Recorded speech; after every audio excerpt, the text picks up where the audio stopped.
अगर कुछ भी नहीं सुनने में आ रहा है, किसी से भी, अपने घर के लोगों से भी सुनने में नहीं आ रहा है, चलो कोई बात नहीं, अपने दोस्तों से सुनो, जिसके पास बैठते हो उससे सुनो, उससे कहो कि तू सुन यही, सुना यही, इसमें जो लिखा है। कभी अपने बेटे से जाकर के कहो, बेटा तू इतनी सारी किताबें पढ़ता है, ले ये एक अच्छी किताब ये भी है, ये भी पढ़ना। सुन रहे हो, सब तरीके की किताबें हैं बेटों के लिए भी। हाँ, एक लाइफ मैनेजमेंट की किताब लिखी हुई है, हाँ, जिसका नाम एक दूसरा खोजो मत पाओ, हिंदी में भी है, इंग्लिश में भी है। एक फैक्ट ऑफ फेट, जिसमें जितने भी ये मतलब वर्तमान की जितने भी भ्रम हैं, ये जितनी भी चीज़ें चलती हैं, उन सब से बचने के लिए भी उसमें बहुत सारी टेक्निक दी हुई हैं। दो बच्चों को जाके इंग्लिश पढ़ना, चलो इंग्लिश में पढ़ाओ, फैक्ट ऑफ फैक्ट पढ़ाओ, लाइफ मैनेजमेंट पढ़ाओ। हाँ, हिंदी में पढ़ना है उन्हें, ये हिंदी में पढ़ाओ। अच्छा, और कोई ऐतिहासिक साहित्य पढ़ाना है, पढ़ाओ उन्हें जैन सम्राट चंद्रगुप्त मौर्य, युग दृष्टा, लक्ष्य, नीति पथ, ऐसी कई छोटी छोटी किताबें हैं जिनसे थोड़ा सा पढ़ करके भी बच्चे बहुत कुछ अच्छा समझ सकते हैं। उनसे कहो, बेटा तू इतनी सारी कोर्स की मोटी मोटी किताबें पढ़ता है, एक छोटी सी किताब मेरे कहने से पढ़ ले, देखो वो तैयार होता है कि नहीं। अगर उसके कर्म थोड़े से हल्के होंगे तो तैयार हो जाएगा, और भारी होंगे तो उसे किताब बहुत भारी लगेगी, बहुत भारी लगेगी। हाँ, ऐसा लगेगा इस सिर पे कौन सा बोझ ला के रख दिया इनने, अब कौन सा बहाना बनाऊं इनसे, मेरे पास टाइम नहीं, मेरे पहले से ही कॉलेज का स्कूल का इतना बर्डन रहता है, ट्यूशन का बर्डन रहता है, तुम ये और नई नई किताबें ला के रख देते हो, मुझसे नहीं पढ़ा जाता है, परेशान मत किया करो, नहीं तो मैं, बस हो गया। नहीं तो मैं इतने सा बोला कि आप तो नहीं बेटा, कुछ नहीं तुझे नहीं पढ़ना, मत पढ़ना। बस अब माता पिता इससे ज़्यादा क्या बोल सकते, नहीं तो मैं कुछ भी कर सकता हूँ। हाँ, अच्छा, बहुत बढ़िया। देखो इन्हीं की मैं बात कह रहा था मैं, कि ये बिना आपकी प्रेरणा के उपदेश सुनने आते हैं। आपका नाम क्या? रामधारी मलिक।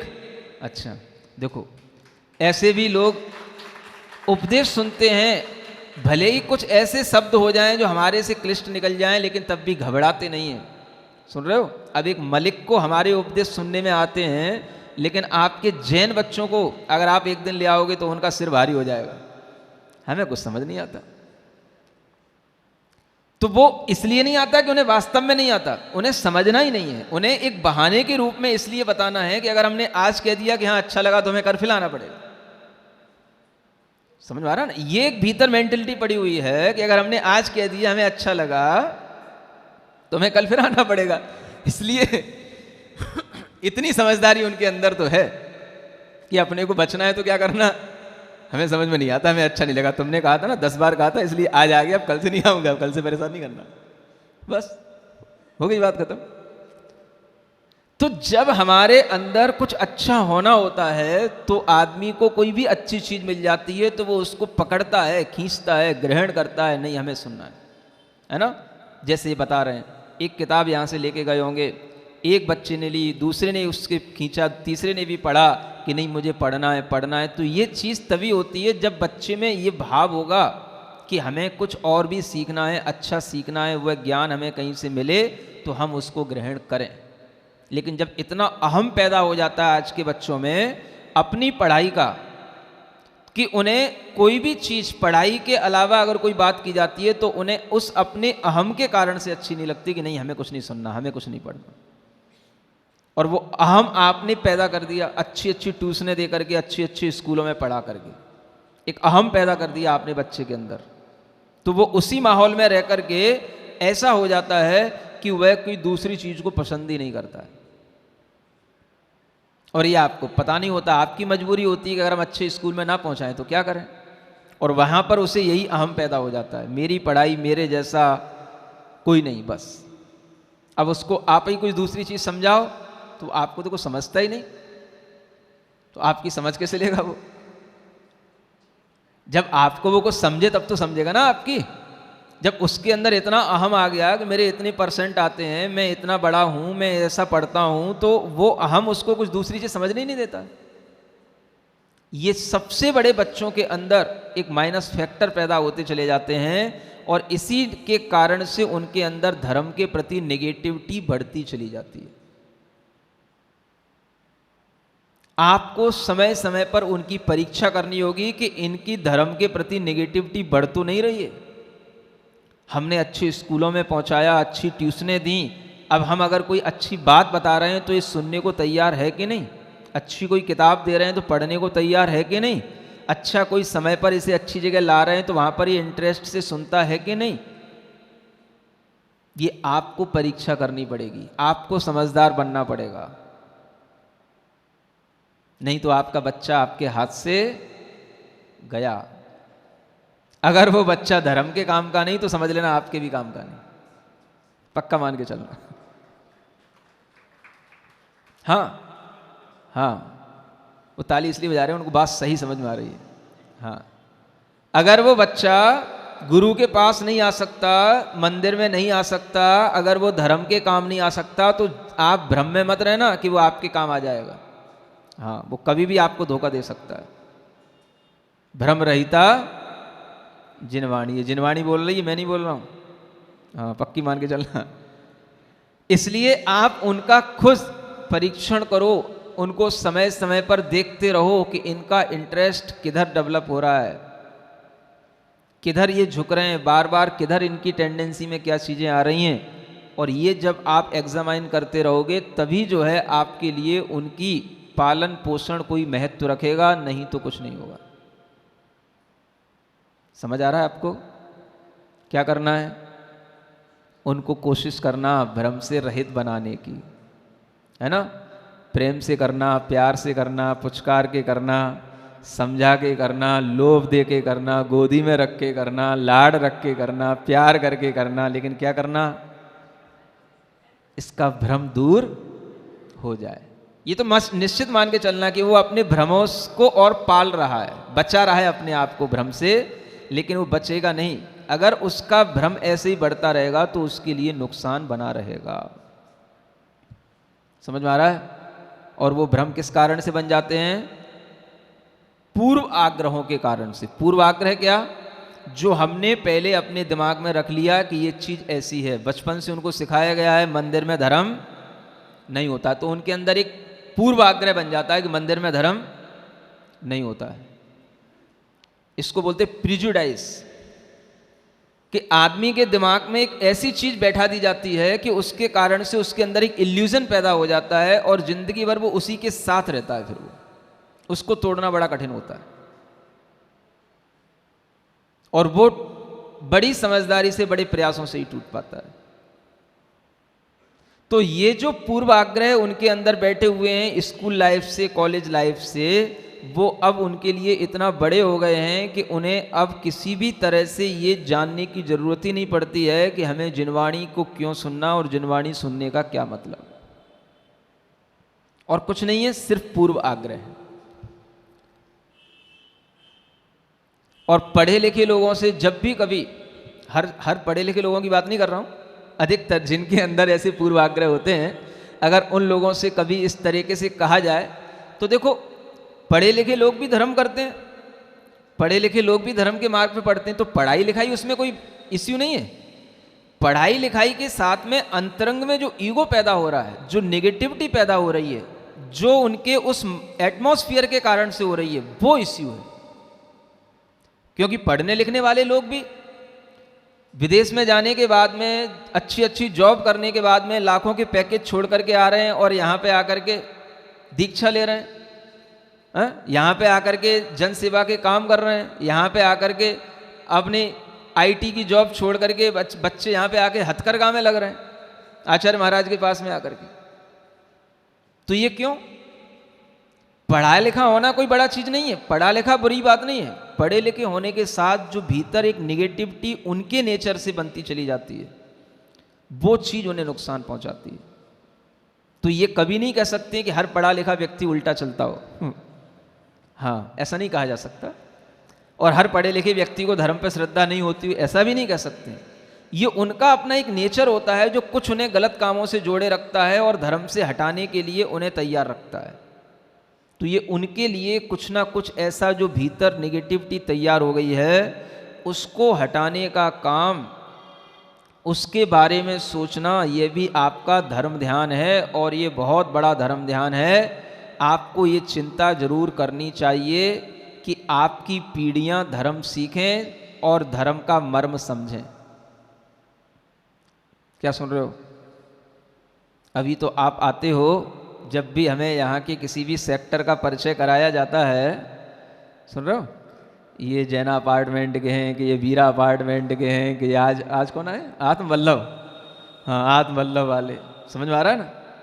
सब हमें परिचय कराने के लिए सामने लाते हैं, बस ओल्ड एज के 10-20 लोगों को सामने ले आते हैं जो मंदिर में बैठे बैठे सोते होते हैं, उनको जगा के यहाँ ले आते हैं महाराज को खुश करने के लिए। देखो महाराज आज ये आ गए, आज ये आ गए। अरे उनसे क्या होना जाना, आप आ गए तो ठीक, नहीं आ गए तो ठीक, लेकिन आपकी अब ये जिम्मेदारी है कि आप अपने बेटों को, पोतों को आप जो है इस तरीके से यहाँ पर भेजें, उनको आकर्षित करें कि ये बेटे हमारे थोड़ा सा धर्म की मार्ग पर आगे बढ़ें, और आगे हमारे जाने के बाद अगर हमने धर्म नहीं कर पाया तो कोई बात नहीं, ये उस धर्म की कमान को संभालें। ऐसा भाव आपके अंदर आना चाहिए। क्या सुन रहे हो? आपका तो जो होना था सो हो गया। हाँ, अब जितनी पूजा आप में विशुद्धि ला सकती वो तो हो गई, अब उससे ज़्यादा पूजा आपकी कुछ नहीं हो सकती है। अब आपकी पूजा यही है कि आप अपनी पूजा को दूसरे जो आपके नीचे हैं उनके पास पहुंचाओ। समझ में आ रहा है ना? हाँ, तो उन बेटे बेटियों के लिए टाइम निकालो जो है धर्म के मार्ग पर आगे बढ़ेंगे, तो उनको देख करके बहुत सारे जो उनके साथी हैं वो समझेंगे, बदलेंगे, और एक जैन को देख करके कई जैन अपने आप बनने लग जाते हैं। समझ में आ रहा है? जो आपके घरों में अजैन बने बैठे हैं, वो जैन बच्चों को हम अजैन समझ रहे हैं, सब कैसे हैं? अजैन हैं, उनको जैन बनाओ पहले। हर माता पिता का ये कर्तव्य है, अपने बेटे को जैन बनाना। सुन रहे हो कि नहीं सुन रहे हो? हाँ, और वो हम तभी समझेंगे जब तुम्हारा बेटा यहाँ आएगा, भगवान के पास आएगा, उपदेश सुनेगा, महाराज को नमोस्तु करेगा, अपनी इच्छा से यहाँ पर आने का भाव करेगा, तो हम समझेंगे कि हाँ अब ये अच्छा सच्चा जैन बन गया, क्योंकि जैन होने की यही निशानी है। और घर में बैठा बैठा कुछ भी नमोकार मन पढ़ता रहे और भाव शुद्धि की बातें करे तो वो कभी जैन नहीं हो सकता है। आ रहा है समझ में? तो उसको समझाने की कोशिश करो, है ना, प्यार से, दुलार से, जैसे भी हथकंडे आपके पास में हो उसको लाने की कोशिश करो, और उसको एक बार आप धर्म के रास्ते पर ले आओगे तो यही उस पुत्र का सबसे बड़ा आपके ऊपर एक उपकार होगा, पुत्र के ऊपर उपकार होगा आपके। आ रहा समझ में? हाँ, तो ये काम करना, भ्रम रहिता जिनवाणी, अपने बेटों के अंदर जो भ्रम पड़े हैं उनको दूर करने की कोशिश करना। बोलो महावीर भगवान की। श्रायस्पत के माध्यम से अपनी अंतस चेतना को जगाने का हम प्रतिदिन प्रयास कर रहे हैं। उसी क्रम में एक श्लोक आगे पढ़ रहा हूँ। यामालम्ब्य महाजिनः प्रथमतः श्रामण्यवृत्तिं गता, यामा बहवो वाहिता च मुनिपैर्ध्यानद्वयं भाविता, यामा भूद्विफलाभिवाञ्छितजने दोग्रीवसंसेविता, या माता जिन भारती मयि सा दद्यात् शिवं संस्थिता। यहाँ पर जिनवाणी की स्तुति के रूप में जिनवाणी से कुछ प्रार्थना की गई है। कल भी आपको जिनवाणी के बारे में कुछ बताया था, भ्रम रहिता जिनवाणी, इतना तो याद रहा होगा आपको। और वह भ्रम से रहित करने वाली जिनवाणी गृहस्थों को भी भ्रम से रहित करती है, और जो मुनि होते हैं, निर्ग्रंथ होते हैं, उनको भी भ्रम से रहित बनाती है। ये भ्रम अनेक तरह के होते हैं, और जितना जितना हम जिनवाणी का सेवन करते जाते हैं, जितना जितना हम जिनवाणी का आलम्बन लेते चले जाते हैं, उतना ही हमारे भ्रम नए नए जो हमारे अंदर आते रहते हैं वो सब दूर होते चले जाते हैं, और हमें एक नया नया भाव, एक नया प्रकाश हमेशा आता हुआ सा दिखाई देता है। यही वजह है जो यहाँ पर कहा गया है, यामालम्ब्य महाजिना प्रथमतः श्रावण्य वृत्तिम गता। इसी का जिसका आलम्बन लेकर के सर्वप्रथम महाजिन श्रावण्य वृत्ति को अंगीकार किए हैं। देखा जाए तो युग की आदि में जब भगवान ऋषभदेव हुए तो उनके लिए भी ये विचार कैसे आया कि हमें धर्म के इस मार्ग पर चलना है, क्योंकि उस समय धर्म का प्रारंभ तो हुआ नहीं था, धर्म को बताने वाला तो कोई था नहीं। धर्म इन्होंने सीखा कहाँ से? धर्म की शुरुआत करने वाले तो वो खुद थे। जब धर्म की देशना होगी तब लोग धर्म को जानेंगे, तब धर्म प्रारंभ होगा, और वह अभी जब तक देशना नहीं देते तब तक धर्म वहाँ है ही नहीं। एक तरह से वह कर्म भूमि चल रही है, भोग भूमि भी चल रही है, और उसी बीच में यह भगवान ऋषभदेव का कार्य भी चल रहा है।